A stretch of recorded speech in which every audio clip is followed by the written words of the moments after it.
Hello बच्चों, let's read this question. So this question say a steel drill making 180 rpm यानी कि rotation per minute, okay, is used to drill a hole in the block of steel. Okay, the mass of the steel block and the drill is 180 gram. If the entire mechanical work is set up in producing heat and rate of rise in temperature of the block and the drill is 0.5 degree centigrade per second, find. First part में बोला है the rate of working of the drill in watt. B part में बोला है the torque required to drive the drill. Okay, specific heat आपको question में given कर रखी है और पावर का फॉर्मूला गिवन है टॉर्क इनटू ओमेगा। ओके, तो चलिए बच्चों अब हम इस क्वेश्चन को स्टार्ट करते हैं।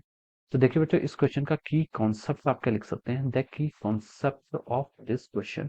इस क्वेश्चन में देखिए आपको rate of working find out करना है। क्या फाइंड आउट करना है आपको? Rate of working find out करके बताना है और और आपको टॉर्क फाइंड आउट करके बताना। ओके, तो देखिए बच्चों इस क्वेश्चन का की कॉन्सेप्ट देखिए आपको rate of rise in temperature दे रखा है। ओके, तो इस क्वेश्चन का की कॉन्सेप्ट आप देखिए हीट गेन लिख सकते हैं। क्या लिख सकते हैं? आपका हीट गेन्ड। ओके, क्या लिख सकते हैं? आपका हीट गेन्ड लिख सकते हैं या फिर आप लिख सकते हैं देखिए स्पेसिफिक हीट कैपेसिटी से भी इसको हम डिफाइन कर सकते हैं। ओके, स्पेसिफिक हीट कैपेसिटी से भी इसको डिफाइन कर सकते हैं। ओके, तो देखिए बच्चों हीट गेन से मेरा क्या मतलब है? ओके, देखिए हीट गेन से मेरा मतलब ये है कि अगर आप किसी सिस्टम को del Q amount of heat देते हैं, del Q amount of heat देते हैं, ओके, आप दे रहे हैं, ओके, तो उसका मास मान लीजिए m है। ओके, s क्या उसकी स्पेसिफिक हीट है। ओके, डेल्टा टी क्या उसका चेंज इन टेम्परेचर। ओके, अगर आप delta Q amount of heat दे रहे हैं तो उसका टेम्परेचर चेंज हो रहा है आपका डेल्टा टी से। ओके, तो हम लिख सकते हैं देखिए delta Q is equal to M S into delta T. Okay, so this is the, ये क्या हो जाता है आपका, this is the heat gain, जिससे क्या हो रहा है आपका टेम्परेचर क्या हो रहा है आपका राइज हो रहा है। ओके, तो ये आपका क्या हो जाएगा, this is the formula of the heat. ये क्या होगा आपका हीट गेन के लिए आपका फॉर्मूला आ गया। ओके, तो इसी फॉर्मूला का यूज करके हमें इस क्वेश्चन को यहाँ पर सॉल्व करना है।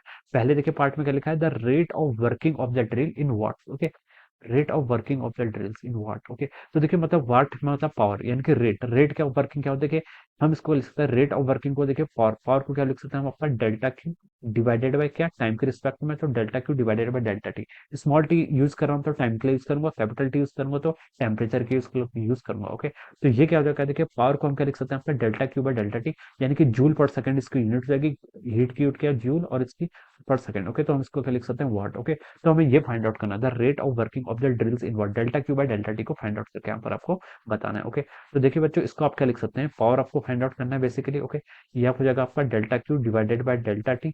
इसको देखिए आप क्या कर लीजिए, एम मास आपका कांस्टेंट रहेगा। ओके, एस भी आपका कांस्टेंट रहेगा, delta T divided by delta T. Okay, change in temperature. Okay, ये क्या आपका rate of change of temperature. Okay, delta T के रिस्पेक्ट में डिफरेंसेस यानी कि रेट हमें फाइंड आउट करके बताना। ओके, तो देखिए यहाँ पर हमें सब वैल्यूज गिवन ही है। ओके, मास, मास देखिए कितना गिवन है इसका, मास देखिए one one, the mass of the steel block and the drill is 180 gram. Okay, जो आपका ये आपका कितना है 180 ग्राम के किलो। ओके, तो मास आपको 180 ग्राम में दे रखा है, तो आपने मास पुट कर लिया कितना आपको 180 ग्राम इंटू एस। एस की आपकी स्पेसिफिक हीट स्टील की देखिए कितनी देर की है, 0.1 देर की है।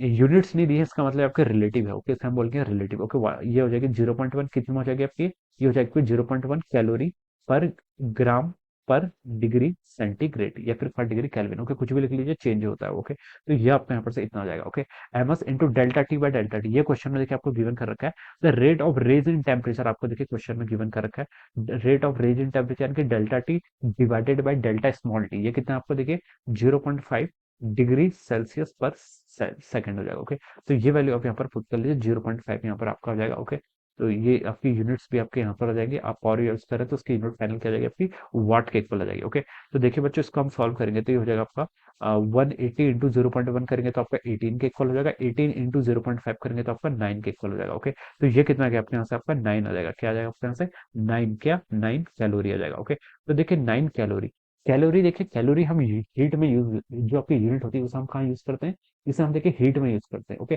पहले देखिए हम ये समझते थे कि टेम्प, पहले हम ये समझा जाता था कि पहले एंशियंट टेम्प है कि हीट जो आपका वर्क, हीट क्या है, हीट क्या आपकी डिफरेंट थिंग है और जो आपकी एनर्जी है यानी कि जूल है वो क्या आपकी डिफरेंट थिंग है। ओके, तो उस वो बाद में हमें पता चला कि जो आपका उस वक्त जो उसकी यूनिट होती थी उसे हम क्या बोलते थे, आपका मैकेनिकल इक्विवेलेंट ऑफ हीट वाले टर्म्स हम इसको यूज करते थे। ओके, तो उस वक्त हम ये डिफाइन करते थे, फिर हमने रिसेंटली हमें पता चला कि जो आपका डब्ल्यू है, डब्ल्यू और हीट जो जे क्यू है। ओके, ये दोनों को डब्ल्यू क्या देखिए, डब्ल्यू आपका वर्क है, ओके, यानी कि एनर्जी है, और क्यू की आपकी हीट है, ओके, थर्मल में। तो हमने क्या करा, देखिए इस थर्मल क्वांटिटी को इस आपकी क्लासिकल क्वांटिटी से जब ज्वाइन किया तो W is equal to J Q, ये आपका क्या था, रिलेशन आता है, ओके। तो 9 कैलोरी आपका आ गया, ओके। लेकिन हमें पावर बतानी है, ओके, तो हम क्या लिख सकते हैं, देखिए इसको 9 कैलोरी को हम किस में कन्वर्ट करेंगे आपका, ये 9 कैलोरी आपका हम किस, ये आपका हम जूल में कन्वर्ट करेंगे, ओके। और हमें पता है, देखिए आपका 1 जूल होता है, 1 जूल में कितने होते हैं आपका, 4.18 कैलोरीज होते हैं, कितने होते हैं आपकी, 4.18 कैलोरीज होते हैं, ओके। क्वेश्चन में देखिए 4.2 बोला था, हम 4.2 ही लिखेंगे, ओके। तो ये हो जाएगा आपका 9 इंटू कितना होगा आपका, 4.2 जूल पर कैलोरी, ओके। तो इसको हम सॉल्व करेंगे तो ये हो जाएगा आपका 9 इंटू 4.2, ओके। ये कितना होगा आपका, 9 इंटू 4.2, ये हो जाएगा आपका 37.8 के इक्वल आ रहा है, ओके। 9 9 to 18, yes 37.8, okay. तो ये कितना आ गया आपका, 37.8 जूल के इक्वल हो जाएगा, ओके। सॉरी, जूल नहीं, वाट के इक्वल होगा, कितना होगा, 37.8। आप यहाँ पर पावर फाइंड आउट कर रहे हैं ना, तो कितना होगा आपका, 37.8 के इक्वल हो जाएगा, ओके। सो दिस, ये तो आपका क्या है, 37.8। ये आपका क्या आ गया, फर्स्ट पार्ट आ गया क्वेश्चन का। फर्स्ट पार्ट में देखिए क्या बोला था उसने, rate of working of drill, okay. तो हमने यहाँ पर इसको क्या बता दिया, रेट ऑफ वर्किंग, यानी कि हमने पावर यहाँ पर फाइंड आउट करके बता दी, ओके। अब देखिए, अब हम नेक्स्ट पार्ट में मूव करते हैं। सेकंड पार्ट में उसने क्या बोला, देखिए the torque required to drive the drill, okay. Torque कितना हमें चाहिए होगा, देखिए टॉर्क का के लिए हमें हिंट भी क्वेश्चन गिवन करके, power is equal to torque into omega होता है, ओके। पावर आपने कैलकुलेट कर ली, कितनी आपकी 37.8 वाट, ओके।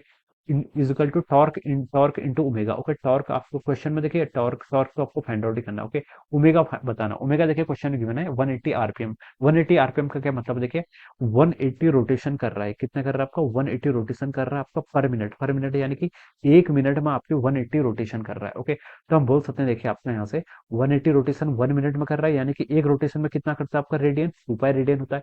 एक रोटेशन अगर कोई ऑब्जेक्ट कंप्लीट करती है तो 360 डिग्री रोटेट करती है, या फिर 2 पाई रेडियन करती है, ओके। और 1 मिनट को हम क्या लिख सकते हैं, आपका 60 सेकंड लिख सकते हैं, ओके। तो मैंने यहाँ पर इसको किस में कर लिया आपका, ये आपका रेडियन में हो गया, ये आपका सेकंड में आ जाएगा, ओके। तो हम देखिए यहाँ से क्या लिख सकते हैं, ओमेगा, ओमेगा क्या होता है, देखिए 180 इंटू 2 पाई डिवाइडेड बाई 60 हो जाएगा। तो हम देखिए 60 से हम इसको यहाँ पर कैंसिल कर लेंगे, ये कितना होगा आपका 6 पाई रेडियन हो जाएगा पर सेकंड, ये इसकी यूनिट आ गई, okay. So this is the unit of our angular velocity, कितनी, 6 पाई रेडियन पर सेकंड, ओके। तो इस वैल्यू को आप यहाँ पर आप पुट कर लीजिए। तो यहाँ से आपका टॉर्क कितना हो जाएगा, देखिए 37.8 डिवाइडेड बाई ओमेगा, ओमेगा कितना आपका 6 पाई, ओके। तो ये हो जाएगा आपका 6 पाई, यहाँ पर आप इसको ऐसे लिख सकते हैं, ओके। तो देखिए बच्चों, इसको हम सॉल्व कर लेते हैं, हो जाएगा 37.8 डिवाइडेड बाई 6 पाई, 6 पाई को क्या आप लिख सकते हैं, देखिए 3.14 इंटू 6 करेंगे तो आपका 18.84 के इक्वल हो जाएगा, ओके। ये इतना हो जाएगा, इसको आप डिवाइड कर लेंगे तो इसकी वैल्यू आपकी देखिए 1.99 आ रही है। यूनिट क्या होगी, टॉर्क की यूनिट आपकी न्यूटन पर मीटर, न्यूटन मीटर होती है, okay. This is the answer हो जाएगा, ओके। कितना आ गया, वन, इसको हम अप्रोक्सीमेटली क्या लिख सकते हैं, आपका 2 न्यूटन मीटर के इक्वल लिख सकते हैं, ओके। तो ये आपका इतना हो जाएगा, ओके, राउंड फिगर करके, okay. So this will be the answer of this question. इसका आंसर क्या आ गया आपका, 2 न्यूटन मीटर, ओके। तो हमसे दो पार्ट पूछे थे, पहले हमें रेट ऑफ वर्किंग बताना था, 37.8 वाट के इक्वल आ गया। और सेकंड में हमसे टॉर्क फाइंड आउट करना था, उसका आंसर कितना आ गया आपका, 2 न्यूटन मीटर के इक्वल हो गया, okay. So this will be the answer of this question. ये इस क्वेश्चन का क्या हो जाएगा, आपका फाइनल आंसर हो जाएगा, okay. So I hope you all understood this concept. All the best and thank you so much.